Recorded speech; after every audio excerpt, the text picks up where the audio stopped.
मत नहीं बोला। आनंद जी, तो साथ हो, आनंद जी, आपने क्योंकि अबू आजमी का जिक्र किया, अनुराग जी रुकिए, अबू आजमी आपकी पार्टी के नेता हैं, छोटे मोटे आदमी नहीं है, विधायक हैं, वो ये कह रहे हैं हम इनके साथ अब कभी गठबंधन नहीं करेंगे, इन्होंने हमें बगैर बताए 2 सीटें दे दी। अबू आजमी छोटे नेता हैं, अबू आजमी बड़बोले नेता हैं, अबू आजमी को पता नहीं। अभी आप कह रहे थे इमरान मसूद को थोड़ा हैसियत में रहना चाहिए, है ना, अब अबू आजमी को हैसियत में रहना चाहिए, कह रहे हैं हम कभी गठबंधन नहीं करेंगे इनके साथ। देखिए, मैंने आपको बोला उन्होंने बीएमसी का जब चुनाव हो रहा है तो बीएमसी के चुनाव की बात की है। आप हर व्यक्ति को जब छोटे चुनाव होते हैं, जैसे एक मिनट सुनिए, बात पूरी होने दीजिए। आप अरे आप कहोगे प्रधानी के चुनाव में, काउंसलर के चुनाव में बीएमसी में 2 सीटें नहीं दी जाती है सर। मेरी बात सुनिए, ये विधानसभा चुनावों का जिक्र कर रहे थे। अकेले लड़ लेंगे, क्या दिक्कत है उसमें? इसके मतलब झगड़ा थोड़ी है, यही तो गठबंधन झगड़ा नहीं किस बात का है भाई? प्रूफ है। अरे फिर प्रूफ है, देखिए सुनिए, अगर ये प्रूफ है तो एक मिनट सुनिए, अगर यही इसी को आप प्रूफ मानती हैं तो कितनी बार एनडीए जो नीतीश जी थे बीजेपी के साथ आए, फिर बीजेपी के साथ छोड़ के गए, फिर उसके बाद पासवान चिराग पासवान आए, चिराग पासवान छोड़ के गए, कितनी पार्टी आई, कितनी गई। मैं सिर्फ इतना कह रहा हूं कि आप जिस INDIA गठबंधन की बात कर रहे हैं उसमें ममता बनर्जी के सुर अलग हैं, समाजवादी पार्टी के सुर अलग हैं, और मैं मानता हूं कि इनके सुर ऐसे ही होने चाहिए। कितने दिनों तक वहां लड़ते रहेंगे आप उस व्यक्ति के साथ जो नेतृत्व नहीं कर सकता गठबंधन का? आप इसकी कामना करते रहते हैं, रोज पूजा करते रहते हैं, हे भगवान इंडिया गठबंधन टूट जाए, हे भगवान इंडिया गठबंधन टूट जाए, बस यही पूजा करते हैं आप, यही पूजा करते हैं, पर आपका कामयाब नहीं होंगे। हम तो सर प्रभु का आशीर्वाद हमारे साथ है, आप कामना कीजिए, आपके लिए प्रभु का पूजा आशीर्वाद है, और जनता, प्रभु का आशीर्वाद जनता के साथ है, जनता का आशीर्वाद आपके साथ है कि नहीं है, ये बड़ा सवाल है। वो यहाँ पर 1-2 गठबंधन यहाँ पर के पार्ट बैठे हुए हैं, गुरु प्रकाश जी बैठे हुए हैं और वहां पर डॉक्टर अनुप्रिया बैठी हुई है, आप तीनों यहाँ पर बैठे हुए, तीनों की अलग अलग बातचीत है। निखिल जैन 30 सेकंड में बात खत्म कीजिए, फिर मैं अनुप्रिया। अच्छा ठीक है भाई, 130 सेकंड दे दूं, क्या चाह रहे हैं? इतनी तो सीटें नहीं है भैया आपकी, तो खाली सीटों के बल पे बोलना है तो फिर भाजपा को 1980 में किसी को बोलने ही नहीं देना चाहिए था, एकदम ये बात भी है, नहीं, पर बोलने दिया गया। हाँ, लेकिन यात्राएं निकालने दी गई, चुनाव लड़ने दिए गए, ये बात भी है। तब तो किसी ने नहीं कहा कि वोट चोरी करके बैठा देते हैं आपको। 1300 किलोमीटर की यात्रा किसने निकाली? वो तो राहुल गांधी ने निकाली। तो फिर किसने रोका? कितने कौन रोक रहा है उनको? कितने विधायक थे उस समय? कौन रोक रहा है? और यात्रा निकालने के बाद कितने विधायक रह गए? चलिए, यात्रा निकालने के बाद कितने विधायक रह गए? मुद्दे पे बात कर लेते हैं, मुद्दे पर ही बात कर रही हूँ मैं।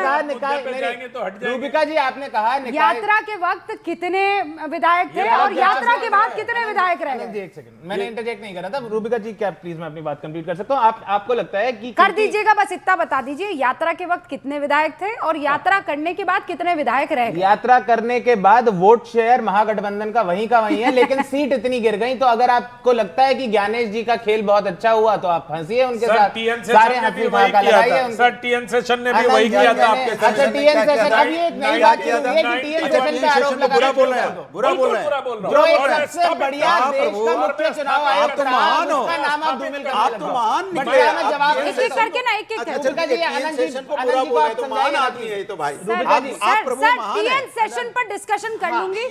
टीएन सेशन साहब ने चुनाव लड़ा था कि नहीं लड़ा था? आनंद विजय जी, मैं तो सिर्फ उन्होंने चुनाव लड़ा था कि नहीं?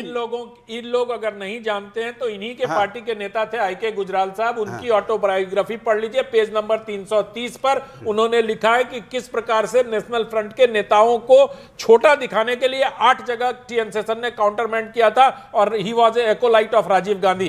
तो अब इससे बड़ी बात टीएन सेशन के बारे में कुछ नहीं हो सकती। टीएन सेशन ने बिहार के नरेंद्र मोदी जी के लिए क्या कहा था 2002 के दंगे को लेकर? आरएसएस के बारे में ब्रिटिश इंटेलिजेंस की रिपोर्ट क्या थी 1942 की? फालतू की पुरानी बातें छोड़ देते हैं। पटेल साहब ने फिर क्यों बैन लगाया था? बता दीजिए आप। फिर वो बैन हटाया क्यों था? सरदार पटेल जी ने आपके ऊपर जब बैन इनको लगाया, कुछ ना मिले मतलब तो आपने गलत आरएसएस उठा रहा लगाया। है। आप मुझे इंडिया अलायंस की हैसियत क्या है? बिल्कुल, इंडिया अलायंस की मैं आपको हैसियत बता देता हूं। 1430 विधायक हैं, 98 MLC हैं, 80 राज्यसभा में सांसद हैं, 235 लोकसभा में सांसद हैं, 8 राज्यों में सरकार है और हर देश के बड़े राष्ट्रीय मुद्दे पे इंडिया अलायंस मुखरता से खड़ा है। आप कह रही हैं किशोर तिवारी अलग बात कह रहे हैं, अनुराग अलग कह रहे हैं, निखिल अलग कह रहे हैं, मुझे तो नहीं सुना। किशोर जी ने भी यही कहा कि इंडिया अलायंस साथ में है, अनुराग जी ने भी यही कहा इंडिया अलायंस साथ में है, मैं भी बैठ के यही कह रहा हूं इंडिया अलायंस साथ में है। आप वोट चोरी का मुद्दा देखिए, अखिलेश जी ने कितनी मुखरता से हटाया, लेकिन मनभेद नहीं है। बिल्कुल वही बात। नहीं, जो घी डालने की बात कर रहे हैं, ये बैठे घी डाले, अरे देखो बात होगी, झगड़ा होगा, चलिए हो गया, लड़ गए, ये ले गए, ये देखा, अभी आपको बोलने तक नहीं दे रहे हैं, लड़ने की बात तो छोड़ी दो, बिल्कुल दे रहे हैं, वो बोलने तक नहीं दे रहे हैं आपको, और मैं वही कह रहा हूँ कि बोलने तक नहीं दे रहे हैं, ये नहीं बोलने देना। ये तो ऐसा आजकल हो गया, बीजेपी वाले ऐसा करते हैं, कोई बात अगर हम गठबंधन हो गया, लड़ गए, हो गया, देखो हो गई बात होगी, उन्होंने मसूद की बुराई कर दी, उन्होंने देखो समाजवादी के बारे में बोल दिया, हो गया। अनुराग जी एक चीज बताइए, अखिलेश जी ने वोट चोरी पे समर्थन करा? बिल्कुल। तेजस्वी जी ने करा? सभी कर रहे हैं। स्टालिन ने करा? बिल्कुल, क्यों नहीं करेंगे? तो किसने नहीं करा? को भी कहते हैं ठीक से करो। एक सेकंड, दोनों रुकिए। अरे मजाक बनाना, अपना मजाक बनाना बंद कीजिए, आप अपना मजाक बनवा रहे हैं। आप दोनों मतभेद नहीं, निखिल जैन आप इसी तरह से काम करते रहिए, जनता आपकी बेवकूफियों को देख रही है और उसके बाद उसका क्या असर है वो ग्राउंड जीरो पर दिखाई दे रहा है। लोग इतनी बेहुदा, बेतुके, मतलब मैं सच बता रही हूँ, मेरे पास शब्द नहीं। अभी आपने कितने लोगों ने आपको वोट किया? 13.5 करोड़ लोगों ने 2024 के लोकसभा चुनाव में वोट करा था। बिहार का इलेक्शन देखेंगे तो उसमें तकरीबन मेरे हिसाब से कुछ 5 से 6 करोड़ वोट हुए हैं। कुछ शर्म लिहाज है कि नहीं? इंडिया अलायंस का 37%। शर्म लिहाज है आपको? शर्म लिहाज ज्ञानेश कुमार को नहीं है कि भाजपा के वोट शेयर 37%। निखिल जैन, मैंने आपको बीच में नहीं टोका, कम है, लेकिन मैंने आपको बीच में नहीं टोका, मैंने बिल्कुल बीच में, मैंने बीच में नहीं टोका। अब मैं आरजेडी जितनी सीटों पर लड़ रही है उससे कम सीटों पर बीजेपी और जेडीयू लड़ रही है। समझे आप लोगों को गणित आती नहीं है, आपको कुतर्क के अलावा कुछ नहीं आता। अभी कह रहे हैं हमको 13 करोड़ लोगों ने वोट कर दिया, अभी कह रहे 37%। अगर चुनाव आयोग चाहता ना तो आपको 3% भी लोग वोट ना कर पाते। क्या करते बताइए आप मुझे, क्या करते? शर्म नहीं आती आपको? 37% लोग आपको वोट करते हैं, हार जाते हैं, तो चुनाव आयोग, ज्ञानेश जी, अरे शर्म नहीं है? कांच के सामने खड़े रहकर दोहराइए कि हम नंबर 1 झूठे हैं, हम जनता को बेवकूफ बना रहे हैं और इसीलिए जनता हमारे ऊपर वोटों की बरसात नहीं कर रही है। अनुप्रिया जी जवाब दीजिए। अब मैं जवाब दे देता हूं ना, आपने रुक जाइए, अब बस हो गया सर, 1300 करोड़ की बात करनी थी, मैंने कर दी है। अनुप्रिया जी, रुबिका जी, अनुप्रिया जी स्क्रीन पर, रुबिका जी, सबकी आवाजें डाउन। रुबिका जी, सबसे पहले मैं किशोर जी को मैं उनका उत्तर देना चाहूंगी।